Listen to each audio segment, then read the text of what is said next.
오늘 아침 우리에게 주시는 하나님의 말씀을 봉독하겠습니다. 신약 성경 누가복음 17장 1절로 10절 말씀 드리겠습니다. 신약 성경 124면입니다. 124면 신약 성경 누가복음 17장 1절부터 봉독하게 됩니다. 이 계시의 말씀을 봉독할 때에 다 함께 하나님의 음성을 들으실 수 있기를 바랍니다. 예수께서 저들에게 이르시되 실족하게 하는 것이 없을 수는 없으나 그렇게 하게 하는 자에게는 화로다. 그가 이 작은 자 중 하나를 실족해 하게 할진대 차라리 연자맷돌을 그 목에 매어 바다에 던지는 것이 나으니라. 너희는 스스로 조심하라. 만일 네 형제가 죄를 범하거든 경고하고 회개하거든 용서하라. 만일 하루에 7번이라도 네게 죄를 짓고 7번 네게 돌아와 내가 회개하노라 하거든 너는 용서하라 하시더라. 사도들이 주께 여짜오되 우리에게 믿음을 도와소서 하니 주께서 이르시되 너희에게 겨자씨만한 믿음이 있었더라면 이 뽕나무들어 뿌리가 뽑혀 바다에 심기우라 하였을 것이요 그것이 너희에게 순종하였으리라.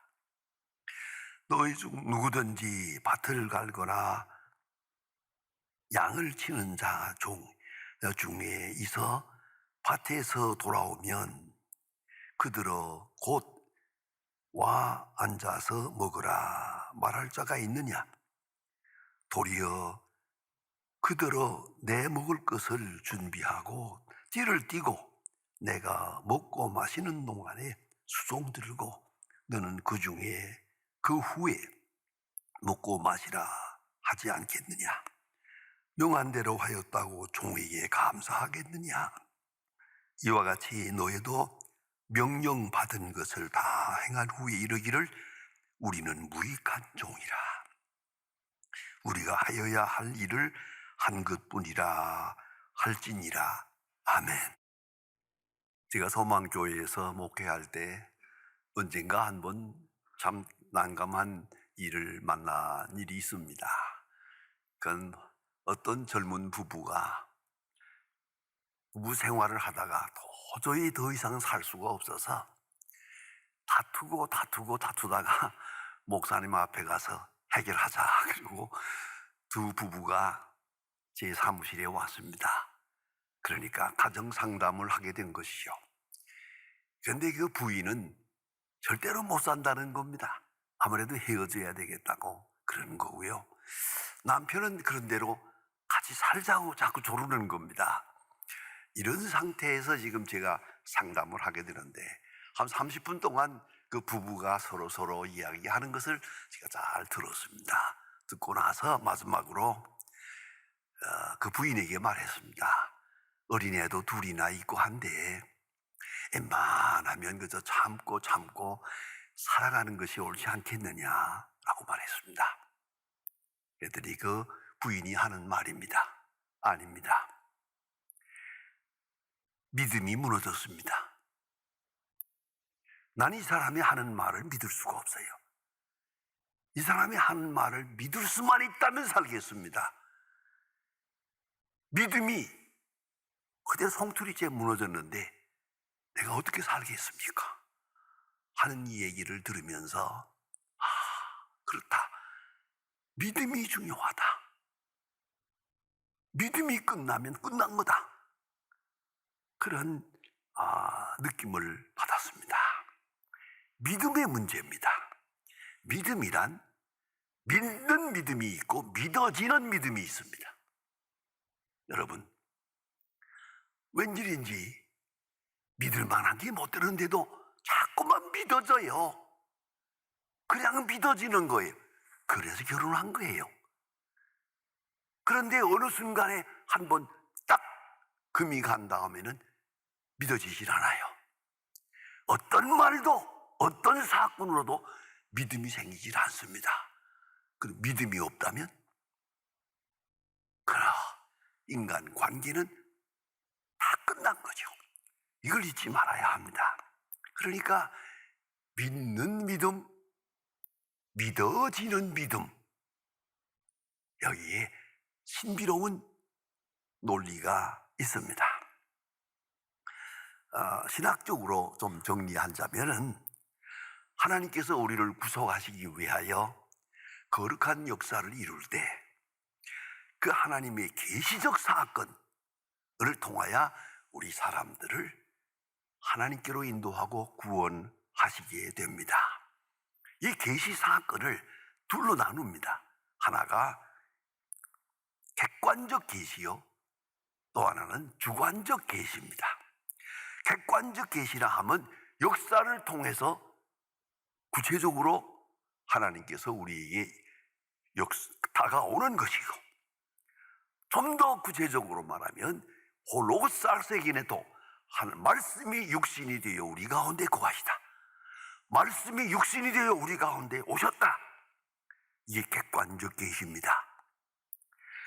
그런가 하면 주관적 계시가 또 따릅니다. 그것은 성령의 역사로 이 귀중한 하나님의 계시를 받아들이도록, 믿도록 역사하는 것입니다. 이 주관적 계시가 아주 중요합니다. 그래서 객관적 계시와 주관적 계시가 합쳐서 비로소 한 심령이 구원받게 된다 하는 말입니다. 내가 믿는 믿음, 이성적 비판과 의심을 다 물리치고 믿으려고 합니다. 믿으려고 결단합니다. 믿으려고 몸을 붙입니다. 이건 신념입니다. 그건 믿음이 아닙니다. 그런가 하면 어느새 의심의 구름이 다 사라지고 믿어집니다.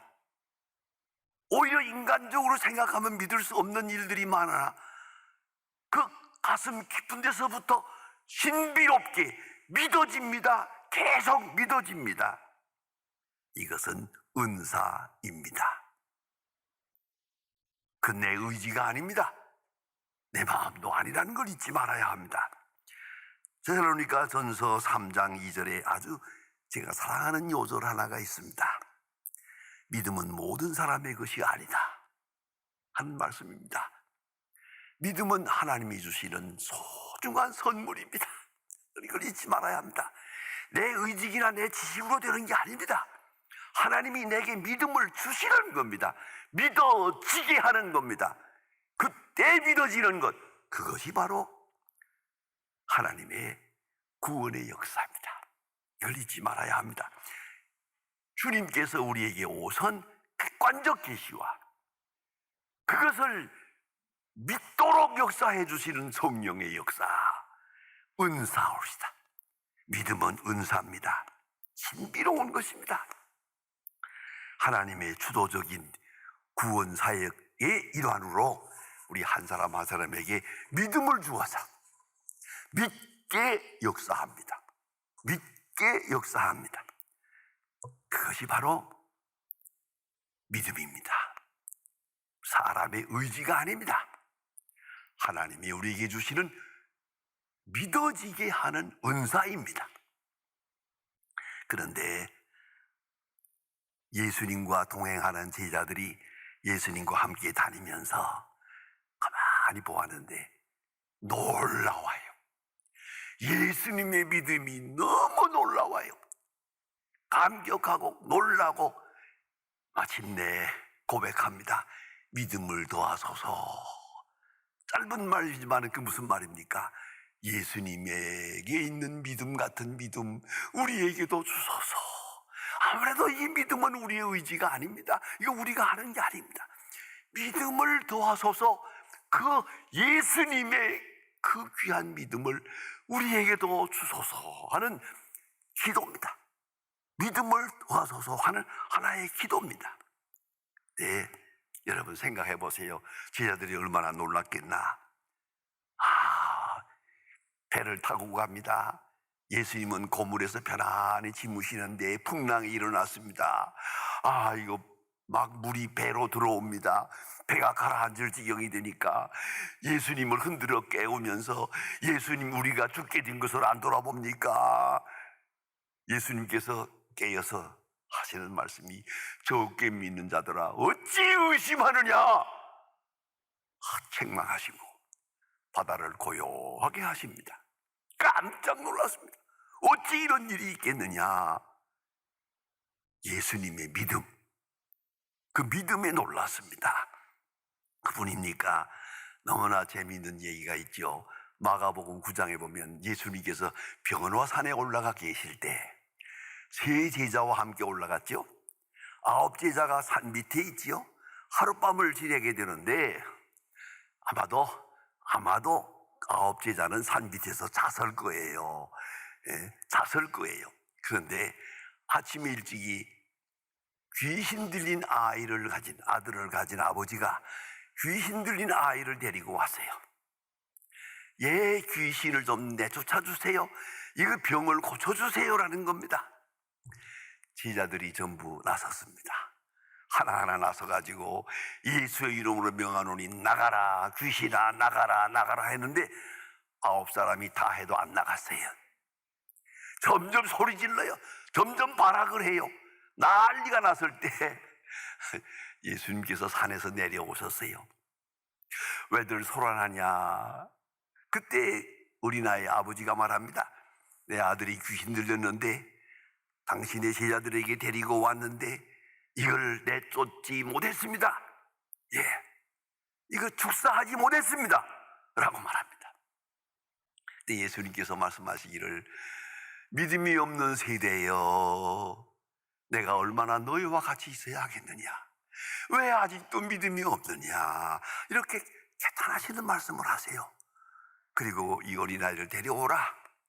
그러니까 아버지가 하는 말이, 무엇을 할 수 있거든 제 아들의 귀신 내쫓아 주세요. 이 말은 뭡니까? 제자들은 못했지만 당신은 스승이니까 당신이 할 수 있음을 해주세요. 예수님이 모름지기 마음이 아팠을 겁니다. 하시는 말씀이, 저를 데려오라. 할 수 있거든이 무슨 말이냐, 믿는 자에게는 능치 못할 일이 없느니라 하시고, 귀신아 나가라. 귀신은 나갔습니다. 어린아이는 깨끗해졌습니다. 제자들은 많이 부끄러워졌습니다. 여기 한 가지 비법이 있습니다. 왜냐하면 제자들이 이렇게 시도했던 이유는, 요 말은 며칠 전에 제자들이 예수님의 명령을 받아가지고 이 마을 저 마을 다니면서 귀신 내쫓는 일, 병 고치는 일을 했거든요. 며칠 전에는 능력을 나타냈거든요. 그런데 오늘은 안 된 거예요. 그래서 한마디로 말하면 왜 우리는 오늘은 안 된 겁니까? 예수님 대답하십니다. 기도 외에는 이런 일을 나갈 수 없느니라. 너희가 지난밤 여기서 잤잖아. 기도 안 하고 잤잖아. 그런 거로 능력이 없느니라. 기도 외에는 이런 일이 없다. 다시 말하면 계속 기도해야 계속 능력의 사람이 될 수 있는 것이다 라고 말씀합니다. 다시 말하면 능력 있는 믿음, 그 기도하는 자의 것입니다. 계속 기도하고야 능력의 사람이 될 수 있다 말씀하십니다. 그분입니까? 5,000명이 모였는데, 아니 이거 어떻게 하면 좋겠습니까? 이 많은 사람들 시장에서 돌아가다가 쓰러지겠는데, 예수님 말씀하시기를, 자, 다 오라. 너희가 먹을 것을 주라. 아니 5,000명 앞에 우리가 어떻게 먹을 것을, 너희가 먹을 것을 주라. 굉장한 말씀이죠.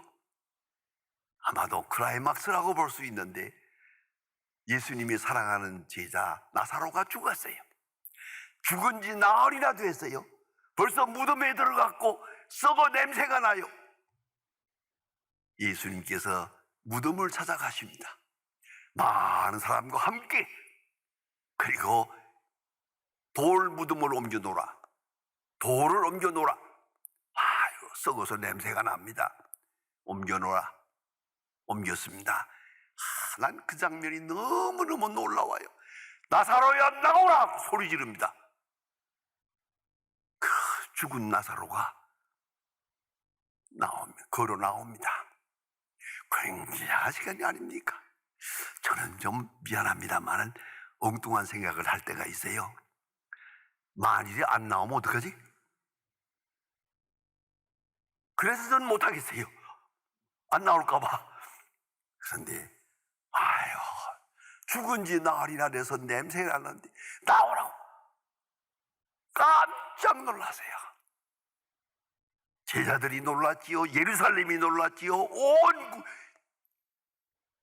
시민 다 놀랐지요. 그 믿음. 오늘 예수님의 제자들이요, 예수님 앞에 와서 말합니다. 그 믿음을 우리에게도 주옵소서. 어떻게 하면 우리도 그런 믿음을 가지고 살 수 있겠습니까? 그런 위대한 믿음의 사람 되기를 바랍니다. 아주 부끄러운 마음으로 예수님 앞에 말합니다. 믿음을 더하소서. 우리의 믿음을 더하소서. 대답을 하십니다. 오늘 대답은 약간 동문서답 같이 보이지만은 먼 대답 같으나 깊이 생각하면 여기 신비로운 확실한 대답이 있습니다. 무엇입니까? 첫째가 뭐냐? 위대한 믿음을 가지고 싶으냐? 용서하라. 믿음은 하나님과의 나와의 관계입니다. 그런데 믿음의 사람들이 되게 보면 믿음은 하나님과 나와의 관계는 바로 된 것 같은데 사람과의 관계가 잘못돼요. 그래서 무너집니다. 그러므로 하나님과의 관계에 확실한 믿음을 가지고, 그리고 사람과의 관계가 바로 돼야 그 믿음을 지속할 수가 있어요. 그 믿음이 인크리즈 될 수가 있어요. 그걸 잊지 말아야 합니다. 그러니까 믿음은 하나님과의 관계지만 가만히 보면 사람과의 관계가 잘못돼 가지고 그 믿음을 쏟아버려요. 그 믿음이 변질돼요. 그거 아주 안타까워요. 그 모처럼 얻은 믿음을 작은 인간관계에 작은 말 주고받은 가운데 상처받아가지고 그만 믿음이 쏟아지고 말아요. 이런 상처받은 심령들을 많이 봅니다. 여러분, 그러면 참 믿음 어디 있습니까? 용서해야죠. 믿음의 사람이라면 다 용서해야죠. 그리스도께서 우리를 용서하신 것 같이 용서해야죠. 깨끗하게 용서해야 내 믿음이 살아있다는 말입니다. 그렇지 않으면 믿음이 변질되고 믿음이 쏟아지고 맙니다. 그걸 잊지 말아야 합니다. 그뿐만 아니라 내가 잘못한 사람을 보고든 경계하고, 그리고 무조건 용서해라. 7번씩 70번이라도 용서해라. 깨끗하게 용서해. 그때 네 믿음을 지켜갈 수 있는 것이다. 왜요? 나는 심판자가 아니거든요. 나는 하나님이 아니에요. 나는 누구를 심판할 권리가 없어요. 어떤 일에도 내게서 심판주적 의식을 버려야 돼요. 오직 하나님만. 그리고 나는 내가 할 일 용서하는 거죠. 그걸 내가 해야죠. 어느 정도 해야 되느냐고요? 예수님 비유로 말씀하셨어요. 10,000달란트 빚진 자가 있는데 갚지 못했다. 그래서 그 주권자가 그를 탕감해 주었다. 고맙다는 마음을 가지고 나가다가 자기에게 빚진 사람 100데나리온 빚진 사람을 만났다. 갚아라 그래가지고 감옥에 쳐넣었다. 이 소식을 듣고 그 주인이 다시 불러다가 내가 네게 10,000달란트를 탕감해 주었는데 100데나리온을 탕감할 수 없었느냐? 너도 갚아라. 다시 감옥에 보냈다 말씀하십니다. 여러분, 용서가 뭡니까? 은혜가 뭡니까? 은혜를 아는 자는 곧 용서하는 거예요. 용서함으로 그 믿음이 살아있는 거예요. 믿음의 생명력이 나타나는 거예요. 그러니까 10,000달란트 탕감받은 마음으로 모든 사람을 깨끗하게 용서할 때 그 믿음이 살아 역사하는 거예요. 믿음이 점점 더 확실해지는 것을 잊지 말아야 합니다. 그런가 하면 겨자씨만한 믿음만 있으면, 자, 무슨 말입니까? 씨 중에 가장 작은 겨자씨, 먼지 같은 겨자씨만한, 이게 뭡니까? 믿음의 질을 말하는 거예요. 겨자씨, 씨는 작지만은 생명력이 있어요. 이건 하나님이 주신 은사예요. 생명력 있는 그 믿음. 그러니까 믿음의 질을 물어야지 믿음의 양을 물어서는 안 된단 말이죠. 그래서 겨자씨만한 믿음만 있어도 내가 충분하다, 예수님이 친히 말씀하시지요. 그 다음에 중요한 말씀을 하십니다. 내가 종이 밖에서 일하고 돌아왔다고 해서 앉아서 먹으라 하겠느냐? 아니, 주인을 위해서 일하고 그 다음에 먹으라 하지 않겠느냐? 오늘 예수님 하신 말씀 중에 아주 중요한 말씀입니다. 나는 아주 무익한 종입니다. 해야 할 일을 했을 뿐입니다. 내가 해야 할 일을 했다고 해서 칭찬받을 것도 없고 상 받을 것도 없습니다. 해야 할 일을 했을 뿐입니다 라는 그 마음, 나는 무익한 종입니다. 하나님의 손에 의해서 쓰여졌을 뿐입니다. 내가 한 일은 없습니다. 그 믿음을 가져야 그 믿음이 점점 성장하고 온전해질 수 있다는 거예요. 저는 특별한 얘기를 제가 인천에서 목회할 때 들었습니다. 인천에 그 장영교회라고 하는 감리교회가 있어요. 근데 거기서 이렇게 꽃꽂이를 하는데 이 꽃꽂이를 이상하게 만들어서 이렇게 하질 않고 권사님들이 돌아가면서 박 권사가 하루 하고 김 권사가 하루 하고 이렇게 해서 한 주일 한 권사님이 맡아서 꽃꽂이를 하기로 그렇게 제도를 만들었어요. 그러니까 어떤 권사님은 아주 일주일 전부터 정성을 다해서 꽃꽂이를 만들어요. 그러니까 자연히 비교가 되게 돼요. 돈 좀 있는 사람, 꽃꽂이 잘하는 사람은 잘 만들고 가난한 사람, 재주가 없는 사람은 나빠지고 그렇지 않겠어요? 그런데 어느 날 그 교회에 돈이 많은 장로님 부인이요, 권사님, 토요일 날 꽃꽂이 잘 해놨나 하고 가보았어요. 가보았더니 형편 없어요. 너무 초라해요. 이 권사님이 화가 나가지고 다 치워버려! 다 치워버리고 돈을 많이 내서 꽃꽂이 전문하는 사람을 데려다가 꽃꽂이를 잘 해놨어요. 그날 주일날 그 꽃꽂이 처음에 만들었던 권사님 목을 놓고 울었어요. 내가 정성을 다했는데 이렇게 할 수 있느냐고 목을 놓고 울었어요. 그 소리가 내기까지 들어왔어요. 여러분, 돈 있다고 그래도 됩니까? 내가 할 수 있다고 그래도 되는 겁니까? 자기 자랑을 버려야지. 자기 자랑을, 자기 명예, 이건 안 되는 겁니다. 그래, 오늘 성경 말씀에 예수님 말씀합니다. 충성도 좋고 진실도 좋고 헌신도 좋아. 그러나 나는 무익한 종이다.